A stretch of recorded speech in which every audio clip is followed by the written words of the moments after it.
शुरुआत होती है एक शांत और मुस्कुराता हुआ गांव से, जहां रहते थे तीन अच्छे दोस्त, ज्ञान भाई, पुष्पा और राय स्टार। बचपन से ये तीनों एक दूसरे के बेहद करीब थे। राय स्टार एक समझदार और ईमानदार लड़का था जो गांव में एक छोटी सी चाय की टपरी चलाता था। उसके साथ ज्ञान भाई और पुष्पा भी काम करते थे। राय स्टार का सपना था कि एक दिन उसकी टपरी एक बड़ा होटल बने, लेकिन ज्ञान भाई और पुष्पा कुछ और ही सपने देख रहे थे। एक चमचमाती लंबोर्गिनी लेने का सपना। उन्हें लगता था कि चाय की टपरी में काम करके कभी भी उनके सपने पूरे नहीं होंगे। एक दिन पुष्पा बोला, एक आइडिया है लेकिन थोड़ा रिस्की है। ज्ञान भाई बोला, भाई आइडिया तो बता। रिस्क की चिंता मैं कर लूंगा। पुष्पा बताता है चंदनपुर गांव के बारे में, जहां के लाल चंदन के पेड़ मार्केट में बहुत महंगे बिकते हैं। दोनों प्लान बनाते हैं और रात के अंधेरे में निकल पड़ते हैं। जंगल के पास पहुंचते ही एक अजीब सा आदमी उन्हें रोकते हुए कहता है, अंदर मत जाओ, वापस नहीं आ पाओगे। लेकिन ज्ञान भाई और पुष्पा उसकी बात को नजरअंदाज कर जंगल के अंदर चले जाते हैं। दोनों मिलकर पेड़ काटने लगते हैं। धीरे धीरे वे जंगल में और गहराई तक घुसते जाते हैं। तभी ज्ञान भाई हल्का होने के लिए थोड़ी दूर जाता है और वहाँ उसे एक आवाज सुनाई देती है,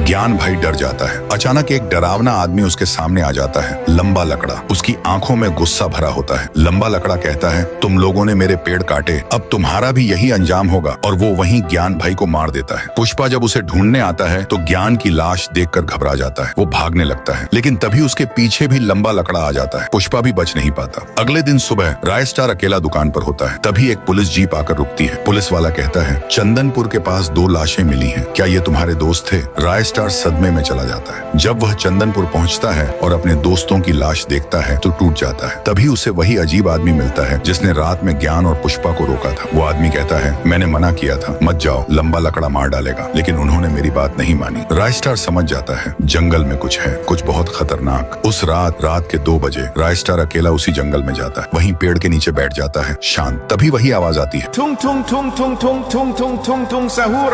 और सामने आता है लंबा लकड़ा। राय स्टार गुस्से में बोलता है, तो तूने ही मेरे दोस्तों को मारा ना? लंबा लकड़ा कहता है, अब तू भी जा अपने दोस्तों के पास। फिर शुरू होती है भयानक टक्कर। जंगल का हर कोना गूंज उठता है, धुआं, बिजली, पेड़ों का टूटना। और जब सब शांत होता है तो वहाँ सिर्फ एक इंसान खड़ा होता है, राय स्टार।